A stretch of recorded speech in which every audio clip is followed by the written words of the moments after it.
Welcome to a special WNIN Newsmakers segment that highlights local businesses. Joining us today is Matt Smorch, President and CEO of Countrymark. Thank you so much for joining us. Thanks for having me. So tell me a little bit about what products and services your business provides. Well, Countrymark is probably the smallest integrated oil company in the world, actually. So we're a production, refining, transportation, marketing company. So we make high quality diesel fuel and gasoline. So our proprietary products plus gasoline has extra detergency. So it's a top tier gasoline, so it helps keep not carburetors, but fuel injection systems clean. And then our flagship product is Premium Diesel X4, which is a high quality diesel fuel. It has extra detergency that'll keep injectors and diesel engines clean. Where would you find this being distributed? So we have a refinery that's over in Mount Vernon, which is west of Evansville here. But we have a pipeline, a proprietary products pipeline, and a terminal system that runs throughout the state of Indiana. So basically from the refinery up to north of Indianapolis is our first segment of pipeline. And then from Indianapolis area up to Peru kind of runs straight north. And so we sell products primarily in Indiana, and then it kind of bleed over into the surrounding states. From the neighboring states. Yep. So how long have you been in business, and how did you get started? Countrymark? Yeah. Yeah. Okay. So that's actually a great story. Countrymark was basically our roots. We talked to about from 1919.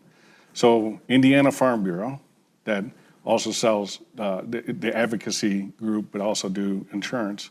That's basically when Indiana Farm Bureau started, and Countrymark used to be Indiana Farm Bureau Cooperative. And so we're a farmer-owned. We were the brother of Indiana Farm Bureau, the for-profit part of the company. And so we started off and we used to have cooperatives in every county in the state, and it was for profit, and we were supplying things like twine and chickens. Okay, and then in 1939, a lot of people don't realize this, but oil was discovered in Griffin, Indiana. No. Out west.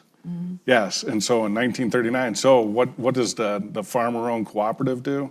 Hey, they decide, hey, let's build a refinery over in Mount Vernon.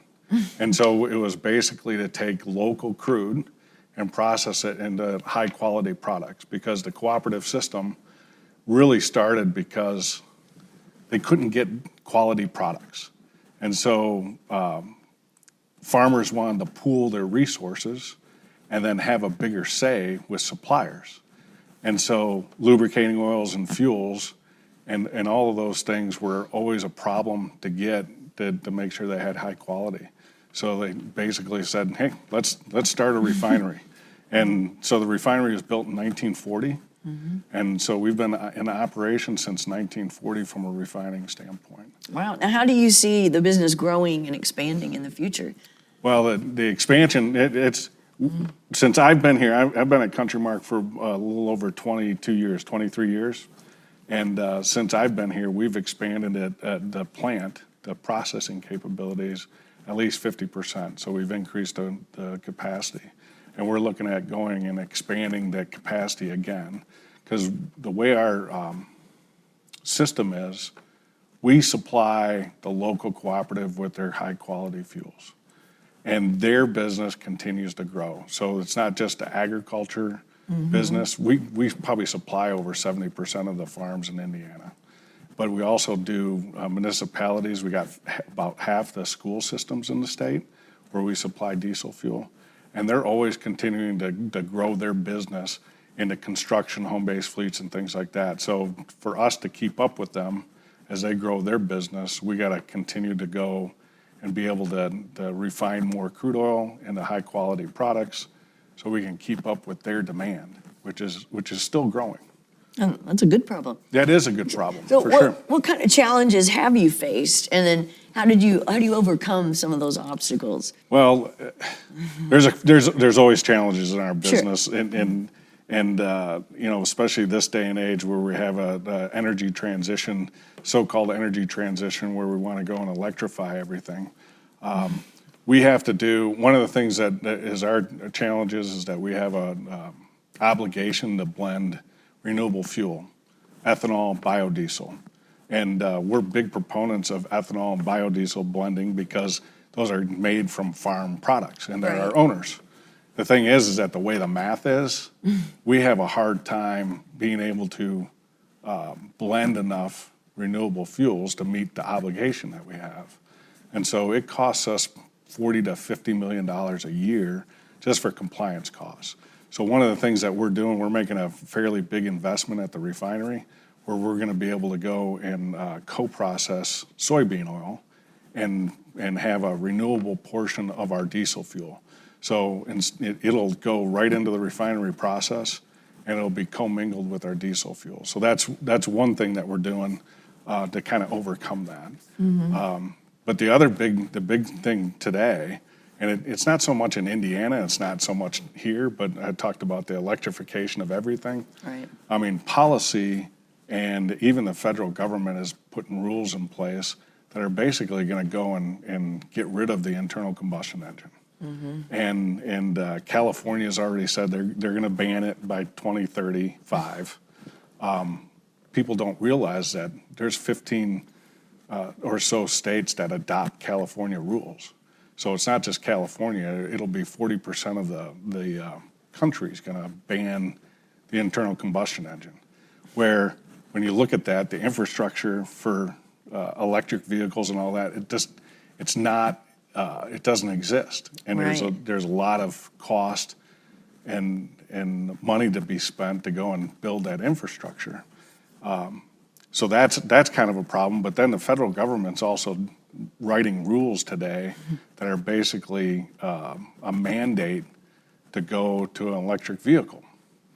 And it's really just pushing the technology a lot faster than what society, can handle.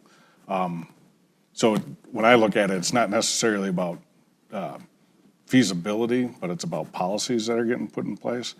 I think we're going to be around for a long time. I think the internal combustion engine will be around for a long time. Right. It's just that I think there might be more pain involved with people before it actually changes. So. Well, what would you say is the most gratifying aspect of your business?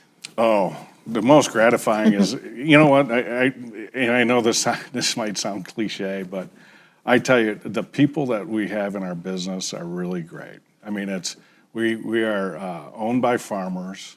We serve rural communities. We have like 125 service stations, or gas stations, but they primarily are in rural Indiana, so they're not in the big cities and things like that. And when you go and you can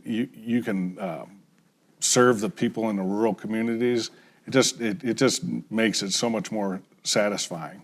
The other thing too is being a cooperative. When we make money, we get to share that money with our members. And so if we make money, we can distribute returns to our members, and then that in turn gets distributed locally. So if we make money, that money stays local. So when I look at it, we have about 500 employees at Countrymark, but our membership have a few thousand employees. And then when you look at all the people that are part of that system, and also people that we purchase oil from in the Illinois Basin, which is southern Indiana, western Kentucky, and southern Illinois. I mean, we have a big footprint, even though we're very small in our industry. So it's a win-win for everyone. It's a great win for everybody. Well, thank you so much for coming in and sharing this information. All right. Well, thank you. I appreciate it.